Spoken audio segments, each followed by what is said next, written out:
Hi and welcome back to my booktube channel. My name is Sam and today I'm going to be doing a little bit of an unhinged video, as you can tell from the title, because I am now free from university and I thought what better way to celebrate that than do some really fun videos. So in this one I'm going to be trying to complete an entire readathon, yes, an entire readathon in a week. So let's see how that goes. So the readathon in question is called Galactathon and it's a special sci-fi themed readathon within the month of May. It's hosted by 4 amazing people as well as their co-host. I'll leave them all down below, but the main 4 are Christine and Mo from the Roomies Digest, who are team, there's like different teams, so they're team pirates and team explorers from pirates for Christine. Then we have Museum Greg Reads. I hope you cannot hear that. But we have Elizabeth from Museum Greg Reads, who is the team captain of Team AI, which is my team that I joined. We have Emily from My Chaotic Bookshelf, who is the team captain for the aliens. So yeah, they're the 4 main people. I'll also leave the co-host down below. All amazing people. There's a whole Discord, so feel free to join us. Just join us. Join Team AI though. Don't waste your time with the pirates, the aliens. Join Team AI. We're gonna win this. Oh my god, it's windy. But yeah, this is the readathon that I'm going to be doing. It's kind of a really interesting readathon because the prompts progress weekly throughout the month. So you start with one book for week 1, or one prompt for week 1, and then each week a new prompt is released. So yeah, so it's kind of a gradual process. It's supposed to be kind of like following a story along with everyone else on your team, and yeah, the person with the most points at the end wins.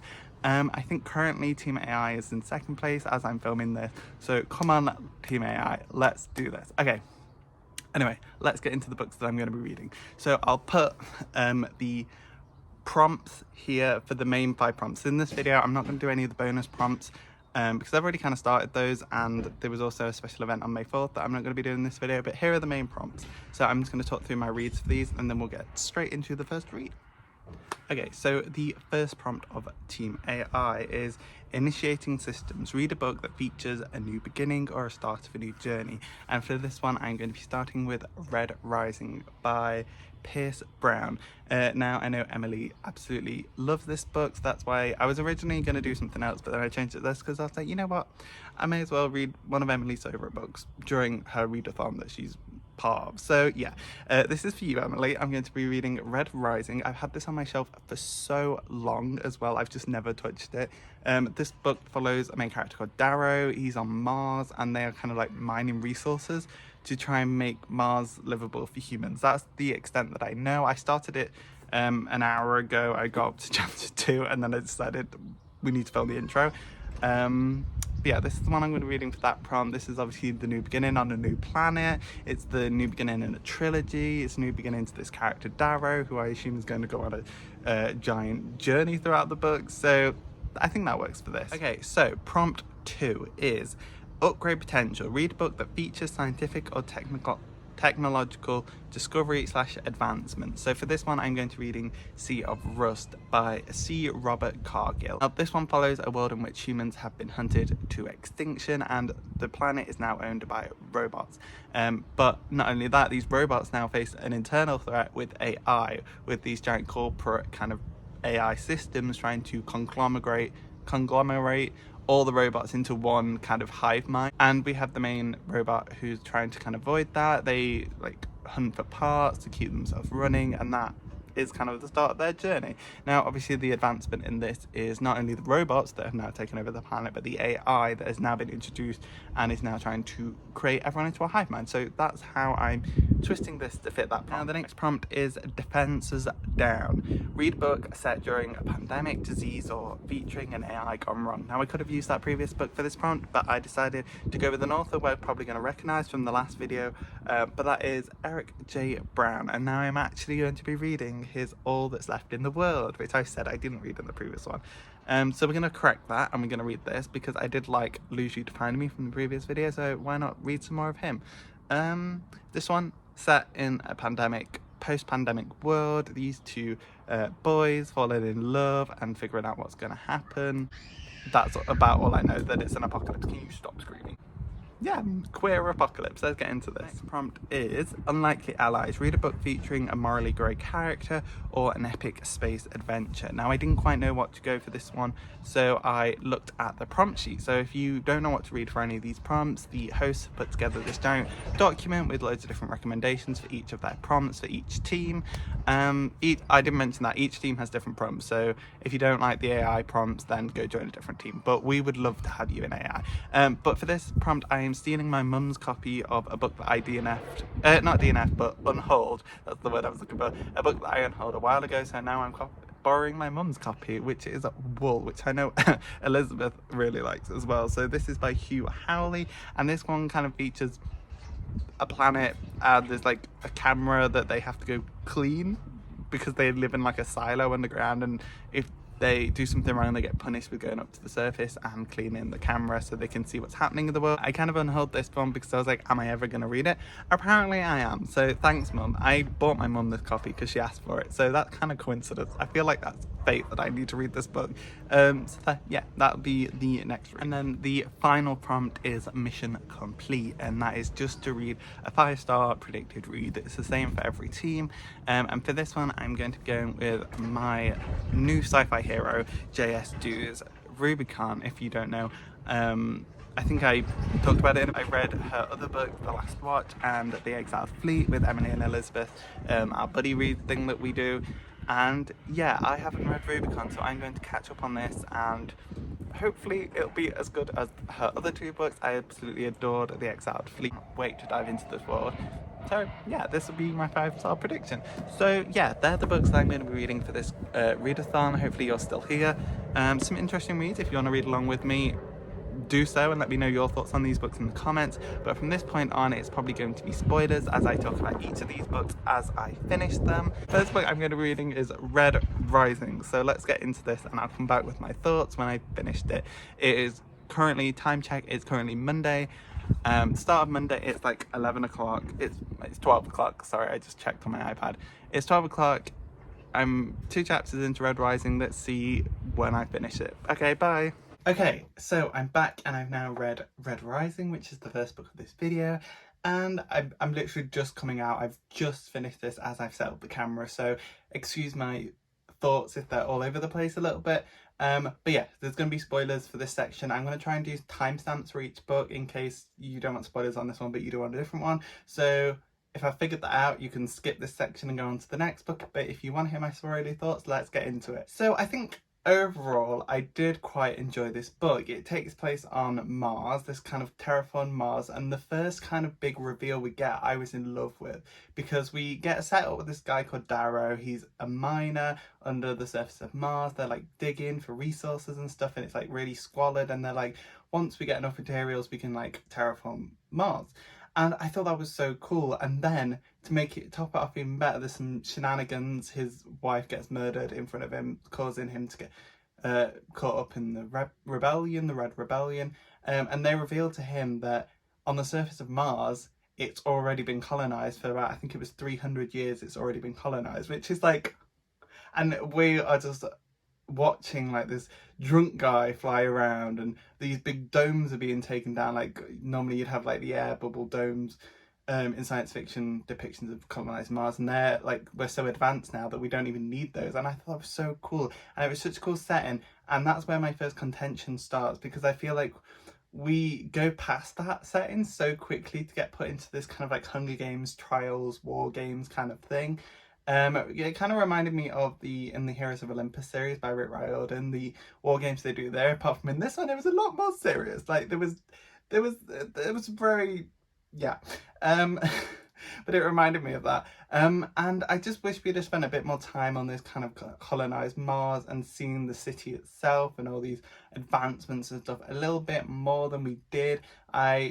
I understand that the war games were like the main part of this book, but for me, that's where my interest kind of dwindled. Like, don't get me wrong, I still enjoyed them, but it kind of, my interest dipped. So we got that big reveal that I've just mentioned, and my like love for the book was up here, and then the war games started, and I was like, okay, and it slowly got down and down.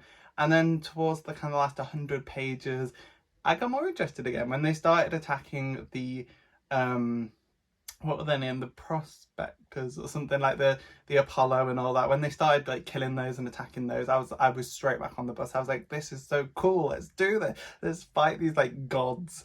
And I really enjoyed that part, but like the whole middle section of the war games I just felt was so long and drawn out, and I just wasn't interested. I couldn't really get attached to any of the characters besides Pax towards the end. Like my most attachments to Pax, who is this kind of like side character, was when he was murdered, and I was like, okay, so I've just started to really enjoy a character, and he dies in the most brutal way, and it like breaks your heart. He jumps over Darrow as like he's interviewing or like interrogating this jackal, this evil guy. And the jackal cuts his own hand off to get free, and he jumps at Darrow and he stabs and stabs, but Pax jumps on top of Darrow, and all Darrow can feel is Pax's like that's not the word, squiggling. Pax's like judders and reactions to being stabbed to death. It was so sad. Poor Pax. I just started to like you, my dude. And then he died. Then another reveal we got after that was after they were invading like the Apollo guy. Oh, the Apollo death. I loved the Apollo death. It was so kind of deserved. I hated Apollo. He was so freaking annoying. Just cheating and manipulation and just causing so many problems, and I hated him so much. So it was so satisfying to see him die. And he like Pierce Brown does not hold back, because he describes things in such brutal, visceral ways. Like this guy gets stabbed in the eye like 4 times, and it's like, ooh, like anything to do with the eyes is just automatically like horror. Like thinking about things touching your eyes, things entering your eyes, cutting your eyes, stabbing into your eyes, like that is just peak horror. Like that is disgusting. But yeah, I love that moment. And then we get another reveal where we think that his kind of love interest I think that's what she was meant to be, but I didn't feel anything there. We are supposed to feel like his love interest is revealed to be like the twin of this jackal dude that had killed Pax and was like the main villain for a bit. And we thought she was going to betray us because he'd sent her off with half of his army to go like capture the jackal who had escaped. And like I thought it was really interesting, but then it kind of ended really quickly, and it was like, oh, you thought I was going to betray you? I didn't really. So I feel like that might come up later in the series, and we'll find out that maybe she's not as trustworthy as possible, because I feel like there's too much good stuff happening. Like we ended very roundly, and I feel like there's still going to be someone that's going to betray us, and if it's going to be someone, it has to be her. Like she has the ties, she has the backstory. But yeah, maybe I'm just putting mistrust in her for no reason. But evil families, evil people. I'm joking. But yeah, I enjoyed this book. For the most part, I kind of rated it. I was stuck between rating it 3 stars and 4 stars, because I feel like 3 stars seems low, but 4 stars seems like too high for how I actually felt about this book. So I just went with a 3 stars on Goodreads, but we can take that as a 3.5 if you want to. But I put it as 3 stars because I don't know, 4 stars felt too much. For like, I think of like other books I've rated 4 stars, and like I didn't enjoy this one as much as this. Anyway, but yeah, this is the first book of the video. I'll see you in the next one. Wait, anything else I want to say? Yeah, sorry Emily, this wasn't my favourite, but I did enjoy, and I'll be texting you in a moment. But yeah, Red Rising, very interesting, by Pierce Brown. I'm not sure if I'll continue with this series. I think there's 2 more or maybe 3 more. I'll think about it. Maybe I'll dip my toes into the second one and see how I go. But for now, we're going to move on to the next book of the video, which is Sea of Rust. So I'll see you there. Hi, so it's Wednesday now, it's 2 o'clock, but I did finish this book in the morning, but I'm only just getting around to filming this.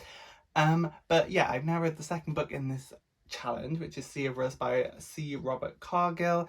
I really enjoyed this one. I gave it 5 stars. So let's get into some spoilery thoughts. So straight away, I loved the world building of this book. It felt so vivid. I really enjoyed learning about the robots wiping out the humans. I really enjoyed learning about all the different connections these robots have. Like there's loads of different robots. There's like comfort robots, there's translator robots, and I really enjoyed learning all their kind of different personalities and traits and what they were made to do versus how that created their personalities when they became free. I really love that. The robot wars, I'm so glad we got so many flashbacks to that to kind of understand what happened. Like the things with like the Construction 6, I think they were called, that started the Robot Rebellion, or we thought started the Robot Rebellion. And we also got some hints about robots that had been on the moon. We got how the robots put mercury in the water to kill off the humans and the animals. Like it was so vividly described, and I really enjoyed that. And I think that's what pushed me to give it 5 stars, was the world building. I felt so enthralled by this world. I enjoyed it so much. I enjoyed kind of the existential threat of like not having enough parts to fix yourself, because our main character is this kind of old outdated robot, so there's not many parts for her, and there's only one other android with the parts who is kind of the rival as well, but they have their forced proximity, they have to be friends to complete this bigger task, which I'll get into in a minute. And I just love that kind of race against time of like, okay, I'm going to shut down soon, I need to get some spare parts, I need to fix myself. And I really enjoyed that race against the clock. I enjoyed the travel as well. We saw so many different areas. But basically the main driving point of this is this new android called Rebecca, and she holds the seeds of an original AI. So in this world, robots are being threatened by 2 warring AIs that are kind of like trying to conglomerate everyone together into one hive mind, which obviously isn't a great thing because it takes away the individuality they've just fought so hard for. But this Rebecca character has the seeds of one of the original AIs. There were like 6 to begin with, and there was this one good one that doesn't want to have everyone as a hive mind. And Rebecca has the seed of that, and she's trying to meet up with her other seeds to kind of bring back this AI, and our main character has to help her navigate the Sea of Rust to get to that meeting point and get this thing. And initially that's not kind of straight away, she's not like, oh, I just want to help you, like it's more morally grey than that, and I just love that. But yeah, that's kind of the driving point, and I grew to really like the characters. I thought they all were so distinct. There was a guy called number 2 that was just spare parts for Rebecca, and like the part where he had to give himself up for her was like, oh, I actually really feel bad for you. And I was really hoping they'd find a way to get him safe, but like this book, no one is safe, and I also love that, like no one was safe. So many deaths happened in this book that I was not expecting, and I really like that. I didn't hold back. It was kind of like Game of Thrones, where you get attached to these characters and then they all get ripped away from you, and I thought that was brilliant, because the thing is, like, they're robots, so you never know. They're dead now, but what about maybe we'll come back for them, or they get rebuilt in some way, or like you have backup memories from them or something like that. I feel like that's going to happen in the next book, because everyone died in this book. Even the main character died, but thankfully she was brought back online by Rebecca, who had gone off, got the AI sorted and come back for her. And now for the next book we're looking at a 3 AI war, which is going to be fun, and I'm so going to continue with this series. I love this one. I'm hoping the second book continues on the 5-star roster, because that would be brilliant. But yeah, the world building, the characters, I just loved it all. Yeah, I can see, like, this was very like simple, there wasn't a huge story here. It was very like point A, point B. So I can see why some people may think, oh, it's kind of basic, there's not much to it. But I think the main point of this book was to set up the world, because it is such a different world to the one we live in now, and a lot happened, and we had to set up how this happened and who is here now, and like set up the threat. So I think this was very much like the establishing book of the hopefully series. I don't know if it's a series or a duology. I know there's at least 2 books out, so I need to run to the store and get the second book like instantly. But yeah, I think this did its job. It set up the world. I really enjoyed it. I really enjoyed the characters, and I can't wait to see where we go from here and whether we can defeat the evil AIs, which was such a good threat. And we learned that the main character was kind of like this Judas goat, where the AI had previously captured her, but she didn't remember, and she was like taking the AI to all these different settlements, and that's why the AI kept coming and destroying the places that she was in, which made like everything make more sense of like why they kept being found. It brought it all together, and that was so good. And then like the consequences of the ending of that, where they had to kind of deceive the AI, even though the AI knew everything they were doing. Like, I love this book so much. And if you are a fan of AI, I mean, you're watching this, so you've already read it, or you've just been spoiled.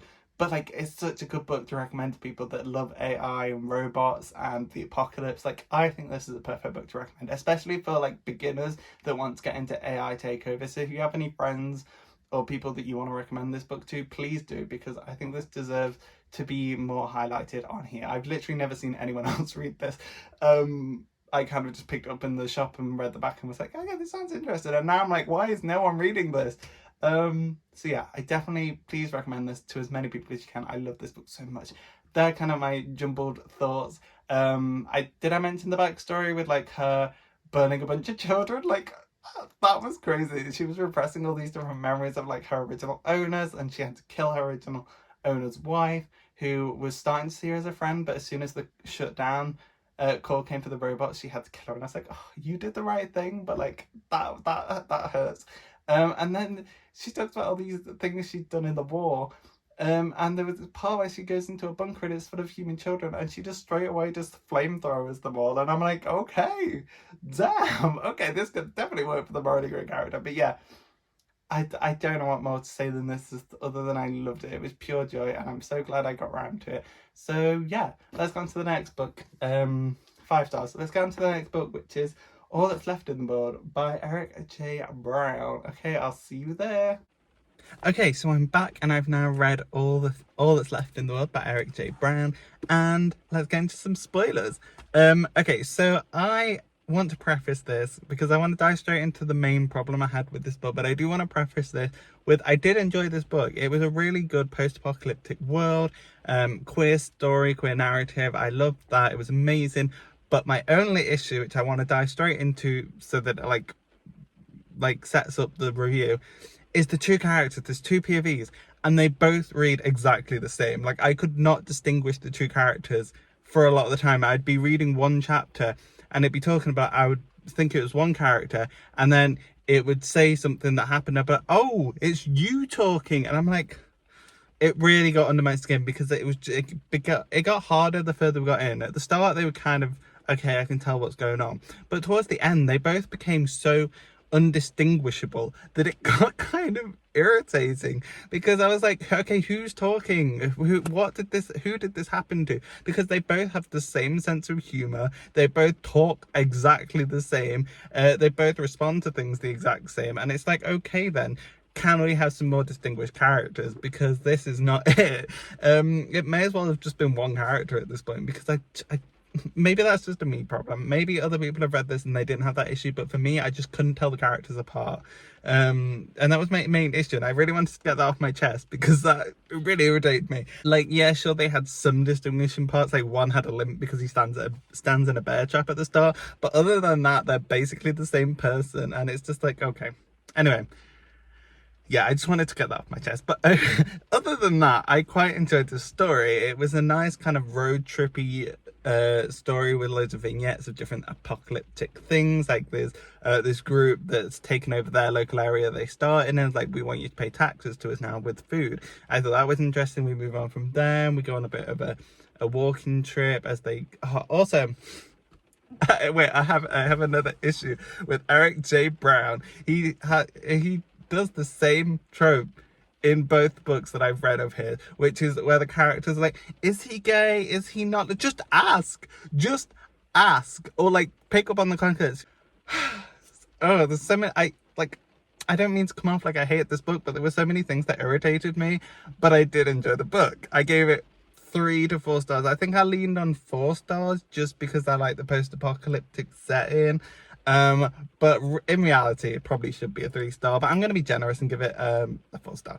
But yeah, that got annoying as well. And it's just like, why are you constantly just having these two characters? Like, I understand it's a post-apocalyptic world, and this is even discussed in the book, is like, what are the chances of both characters being gay? But it's like, this book is marketed as a queer book. The audience knows they're both gay. Why do we have to sit there for the entire book? This book, they don't profess their love until the final fucking chapter. And it's just like, it's so frustrating because throughout the entire book, they're like sleeping in the same bed, they're checking each other out. And it's like, why are we being led on so long with this? Are they straight? Are they not? And it's like, ugh. It's one thing that really annoys me. I don't mind it if it's like the start of the book, like you kind of question, obviously you meet someone new, you don't automatically assume their sexuality, but like there's so many context clues and so many points in which it's obvious, and it just got really irritating that it lasted the entire book they were questioning each other. It was like, is he gay? Am I bi? Like, ugh, it's so annoying. It's gonna come up like I hate this, but maybe I should put it back to a 3-star.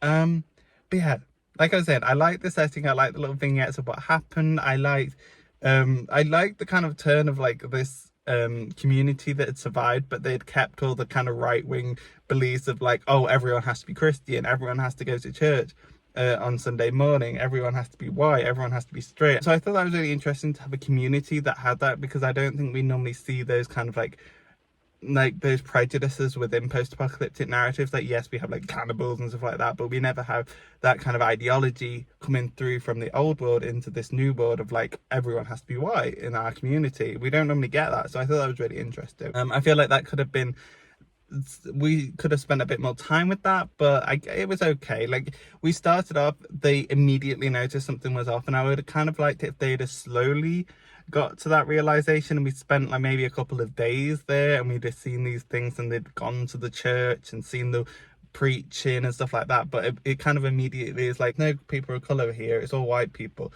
let's go. And it's like, okay, fair enough, but like, as a narrative wise, I feel like we should have spent a bit more time there and maybe uncovered like the darker secrets. Maybe like, what happens to people that answer this survey and say, well, yeah, I'm Muslim, yeah, I'm Jewish, like what happens to them when they get there? Do they get turned out? Do they get killed? Like, I feel like there was room to develop that storyline within this book. We got introduced to another character called Kara, and I thought she was very interesting. And I was rooting for her to come along with us when they first met her. But I feel like there's this vast jump between character development, because she starts off this very timid character who we don't really get to know, and it's like right near the end of the book, like the last quarter of the book, and then by the end of it, we're acting like we've known each other the entire time, or we're besties and we get each other. I'm like, okay, I guess that kind of works for an apocalypse setting, but like, it just felt so rushed that suddenly we're all best friends and we're risking our lives for each other when you've literally just met. And you've literally, you threatened to kill her multiple times. But yeah, I feel like I'm venting. This is already 6 minutes long. Okay, let's get on to the next book. I did like this book. It was okay. I would recommend it. It's a fun queer post-apocalypse story. Yeah, I need to stop rambling, but I did like this book. There was those things that I didn't. Okay, so let's get on to the next book, which is Wool. See you then. So I'm back, and I've now read Wool by Howey. It is currently Friday, 6:30. And yeah, one more book left, but let's talk about this one first. So let's get into some spoilers. So I think overall this book for me was maybe a 2-3 star. Like, I'm leaning more towards a 3-star because I didn't hate this book. There was nothing particularly that I disliked about it. I just struggled to really get connected to it. Like, I couldn't really get into it. It took such a long time for the plot to build to a point where I was like, okay, I'm interested. And then I did get interested, and then it kind of dipped a little bit, got back up again, then just dipped towards the end. And it was kind of like a roller coaster like that, kind of underwhelming. I can definitely see the hype, the potential behind this book, but for me, I couldn't get it. I couldn't, it didn't work for me. I felt like the story was rather simple for what it was. Like, it felt so drawn out. Like, look how big this book is, and like the plot just felt so easily navigatable. Like, I don't even know if that's a word, navigatable. It felt so easy to navigate where the story was going to go. And I was just constantly just wanting it to hurry up. Like, it was so long for no reason, but there was some interesting twists, I guess, but not enough to keep me reading. I think Elizabeth's already offered to tell me what happens with the rest of the series, so I think I'm just going to ask her, and I'm not going to continue the rest of these books because they're just so long, and this one didn't really inspire me to go on to them. But in this one, some of my favorite points, I like the part where we left the silo and we got over the hill and everyone was like, oh my god, this has never happened before, what the fuck. I liked that moment, and everyone kind of went crazy, and that kind of inspired the rebellion at that point. So I really liked that point. I really liked her going through this kind of wasteland, because there was kind of like a double buff. Like, we first see it, oh, it's a wasteland, and then they go up there and it's like, oh, it's not a wasteland, but in reality their visors were like faking it all, and it was a wasteland. So it's like a double bluff there, which was a bit interesting as well. Like, I think it probably might have been more interesting if it had have been perfect outside, but I don't know where the story is going to go, so maybe that wouldn't have served it very well. But I thought that was interesting that the silo was being made to believe it was a wasteland, but I don't know, maybe it's more complex than that.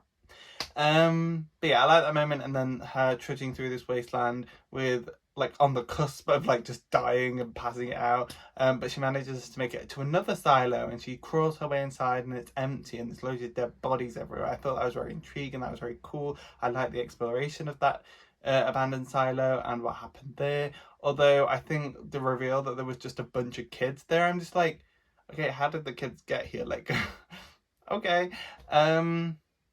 yeah, it was okay.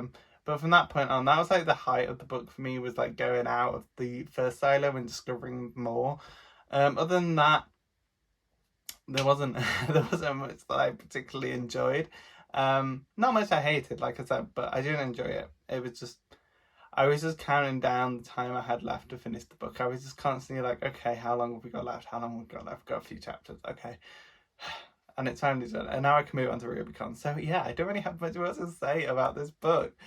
Yeah, I thought the world building was really cool. I like the silo and kind of like the undertones beneath it of like, oh, we don't have instant messenger because paper takes longer and slows down the communication between people. And like those undertones of like someone is trying to restrict the people. I thought that was really cool and interesting. And kind of people being sent out when they find out too much, the old records being just wiped out, the suits being made to purposely malfunction. Like, it was all very interesting, and I liked all those little details. The silos, there's 47 left, but they were supposed to be 50, so are we going to find out what happened to the other one that broke down? Because we've seen, well, maybe this one is counted within the 47, so there's at least 2 that we don't know what's happened to, because we saw the one with the guy in it and the kids that had like half filled with water, and we saw what happened to that one. So there's 2 other ones, so something dodgy is going to happen with there. I'm really struggling to think of things to say. Yeah, let's move on to my last book of this readathon and this video, which is Rubicon by J.S.Dewes. This is my 5-star prediction. I can't wait to dive into this one. I've loved both her other books, so I'm really expecting this one to blow me out of the park as well. Maybe I should lower my expectations though, because I'll probably disappoint myself if I have too high expectations. But yeah, 5-star prediction. Come on, Rubicon. Don't let me down. So we are here with the final update. Did I complete the readathon in a week? Was this video worth it? Did I succeed? Yes, I did. I finished Rubicon with half an hour to spare on Sunday night. I finished at 11:33, so I literally had 27 minutes until I failed the challenge, but I was like speeding through it. I was like, I need to get this done, which was hard because this was an emotional book, because so much happened. But yeah, I did. I completed the readathon in a week, and I'm so proud of myself. I feel like a weight has been lifted off of my chest, because I kind of put myself through these things, and I'm like, I have to do it, and now it's done. I'm like, okay, I can relax now. But yeah, I finished Rubicon in a week, so that's the video, okay? That's the video. But yeah, let's talk about Rubicon before we say our goodbyes. So Rubicon is written by J.S.Dewes, and if you've seen some of my previous sci-fi related videos before, I adore J.S.Dewes' writing. It's so addictive, it's so in-depth, it gets you so immersed straight away. She has such an amazing way of crafting universes. Like, everything feels like it makes sense, it's intricate, things happen for reasons, characters feel like they're real, like they've lived in this universe and we are just seeing this part of their lives. Like, she is so good at crafting universes with very interesting different names for planets and galaxies and different conflicts and relationships between species and people. Like, she is so good, and Rubicon really lived up to this. And I was going to say, if you watched my previous videos, you saw that I love the Divide series, The Last Watch and the Divided Fleet, with the 3rd book coming out in November, The Relentless Legion, so keep an ear out for that. And read the Divide series if you haven't already. But Rubicon just added to her backlog of like books I've adored, and I'm so sad that this is the final unread one that I have on her book, because I just want to devour more Dewes books. So this one, well, this is spoilers, so you know what the book is about, so let's jump straight into my thoughts. So going into this book, I thought it was a standalone. I thought this was like her debut. It's not. I was wrong. It came out in 2023. Like, that feels weird. Like, I feel like this book came out ages ago, but it didn't. But yeah, I thought this was a standalone, so going in, I was expecting like a whole rounded story. And then I got to the fucking end, and Adrian's like overtaken by West, and he's like in her brain. Sorry for the spoilers if straight away. But he's in her brain, and we just end with him taking over her body, and Doug, what's his name? I keep forgetting his name. Daroga, that was it. Daroga, the love interest, who I didn't really feel that connection between them until like the very end, so I'm not that attached to them two as a relationship. I like them as characters, just not as a relationship. But West has now overtaken Adrian's body, and Daroga's come over. Like, he was the only other one that escaped with like the knowledge of what West had done when they defeated him. And West is like, no, he lied. I am Adrian, and I know what happened. And I'm like, so the book ends with the villain winning, technically winning. All our main characters are dead. Rubicon, the part where Rubicon got turned off and he sacrificed himself so that she didn't get hacked by West. I was like, oh my god. I am all over the place here. I love stories where there's a group of like heroes and characters, and they literally have to one by one give up everything to complete the task. Like, you get the deaths, like the sacrifices, you get people's armor falling off, and that leads to injuries. Like, I love those kind of like scenarios where everything is lost and it's like down to the final one or two people and they've completed the goal like that. So this one, like Rubicon, like giving up his life, it broke me. And then the creator or the architect doing the same thing as well. Like, everyone was just giving it up for this thing, and then West wins at the end, and I'm like, what the fuck was all that for? Like, yes, we delayed the inevitable. We kind of stopped this, allowing the Mechans to find out that they could hybridize humans through this new technology. But like, in the end, West is just going to continue to be evil and do this. Like, I guess there's a hope that maybe, even though he's not the right person, he will still accomplish the goal of like defeating the mechs with his technology. But like it just frustrates me so much that this is a standalone. And I had that confirmed by the author, because I put this on my story, like, oh my god, please, I beg, rid of the book, this can't be a standalone. And she replied to my story like, oh, thanks for reading. Unfortunately, this is probably looking like it's going to stay a standalone unless the publishing gods do their thing. So like, please, go read this, boost the numbers so we can get a sequel, because oh my god, I don't know if I can live the rest of my life not knowing that there's any hope for Adrian and Daroga and Cato and Gallagher. Oh my god, I can't do this. Like, I'm so emotional. I literally wanted to cry last night. But yeah, she says that it's probably gonna stay standalone, and that like really hurts. What was I saying? What was I saying? Okay, so yeah, West wins at the end, and I'm like, why? The whole thing with Adrian was like, her biggest fear was being hybridized again. She just wanted to be mortal again, because in this world they have rezoning, which is basically if you die, you get put into a new body, your consciousness gets transferred. And her whole character was about her not wanting to have that anymore. She didn't want to be hybridized, was her fear. And then the book ends with her being hybridized. So I'm like, it feels like such a disservice to her character as well, like in a good way. Like, it's good writing. I'm not saying this is a negative thing. It can be justified, but for me, like, it just felt so sad that her biggest fear was being hybridized, and that's where her story ends. She had fought so hard, she'd made a new life for herself, she'd made all these new friends and this love interest, and then it's all wiped away. But like, the reason I don't think this should be standalone is there's so many little details, and I can so see like the second book being like a dual perspective of West and Adrian in each other's mind and kind of battling out between each other. Like, that could make such an easy sequel idea, and she could finally like overtake him or whatever, and Daroga could find out what had happened. And like, there's like this little scratch at the back of the skull which is constantly referenced as being Rubicon, and that's how Rubicon gets to her, is he's at the base of her skull, and there's like a hint at the end that there's a little scratch or like a clawing at the back of the skull. So maybe Rubicon isn't fully gone. Maybe there's like a seed or a remnant in the back of her head still, and maybe that's how she'll free from West. Like, there's so much potential for a sequel, and I don't want it to end. Like, that's all I've said in this review. This review is already 3 minutes long. Does that say, or 5 minutes long? And all I've talked about is needing a sequel. Okay. Other parts I liked in this book, like I said, I liked everyone giving their all. The architect was really interesting character. I wish maybe we'd got a little bit more from them, but what we did get was really fun.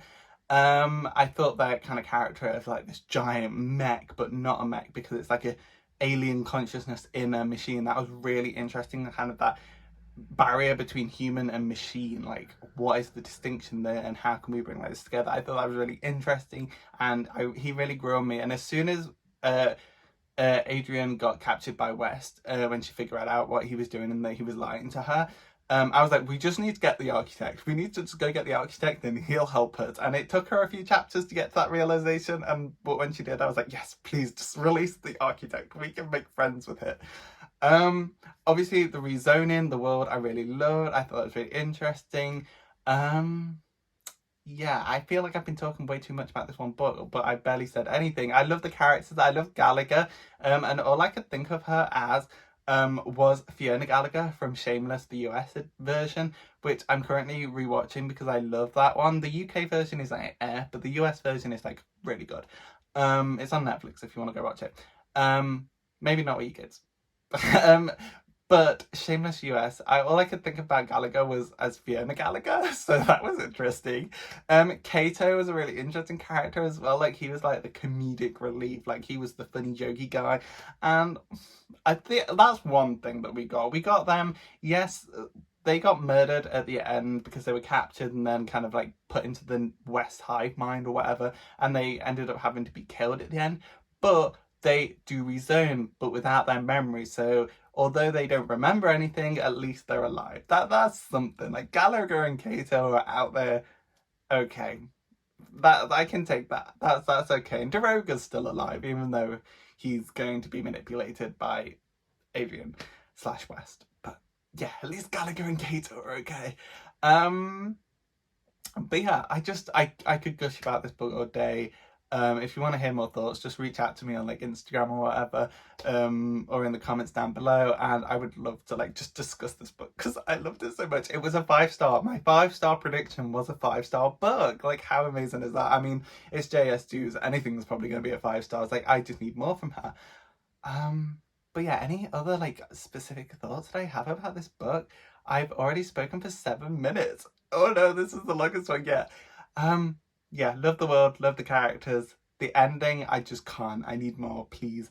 Yeah, the world building is just incredible. Like it just felt so vivid. Like this is on the level of June, in my opinion. Like I hated June, but like the level of hype that has this book and J.S.Dewes should have. Like these military sci-fi, which I just learned as a category, like military sci-fi. Like these deserve so much more recognition. And please read this book. If you like it, please recommend it to everyone you know. We need to get this boosted up so she writes a sequel. Anyway, okay, I need to stop. Okay, main takeaways, I want a sequel. Okay. I will stop gushing. Let's get into kind of the conclusion of this video. I'm so sorry for rambling, but if you want more thoughts, let me know in the comments. Okay, so that was the video for this week. My next one should be a very interesting vlog, so keep an eye out for that. I won't say where I'm going, but it'll be interesting. But yeah, that's this video done. I completed the readathon in a week. I'm very proud of myself. And now I just want to kind of maybe rank the books that I've read in this video as a little bit of a fun. So here they are. Let's rank them. So obviously, we're going to put Rubicon first. Okay, you just heard me gush about it. We're going to put Rubicon as number 1. It was my favourite. Give me more. And then I think I'm going to obviously go with my other 5-star read of this readathon, which was Sea of Rust by C. Robert Cargill. I absolutely love the world of this. The robots taking over, the AI. Maybe I should read more AI. Like these 2 books at the top are AI, so maybe I should read more AI. But love the world building. This, it was amazing. Definitely recommend. Then let's go with All That's Left of the World. I love a bit of queer representation and queer dystopia. Like 2 of my favourite things, queer and dystopia. Put them together, what do you get? All That's Left of the World. And I'm sure many other recommendations. Please, if you have any more like this or just queer dystopia in general, please recommend me them down in the comments below. But yeah, this was fun, although I found a lot of it frustrating, as you can tell from my review in this video. I did overall enjoy this. So yeah, that's number 3. And then I think I'm going to go with Red Rising, although it did kind of lose me towards the war game era. I really enjoyed the reveal at the start of that part of the world building, and I enjoyed the end. So it was just that middle section of the war games where I was like, I'm kind of bored. But in general, general, it was a good book. I might continue this. I'm not sure.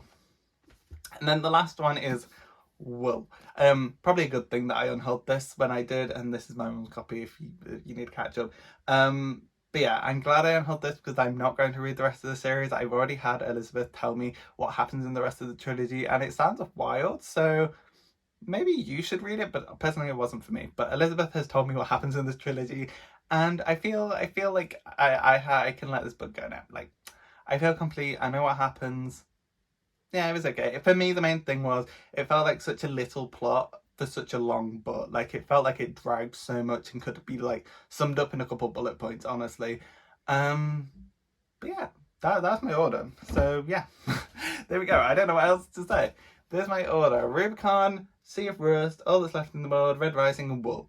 Definitely recommend checking out all these books if you're interested. I hope you like this video. Let me know all your thoughts down below. Do you agree or disagree with any of my reviews? Do you want to hear more from me? I'm happy to have a conversation in the comments about any of these books, whether you agree or disagree, I don't care. But yeah, I would love to discuss more sci-fi books. So yeah, I'll see you in the future with some more of my year of sci-fi videos. This will be on the playlist as well. I need to catch up on all my buddy reads with Emily and Elizabeth.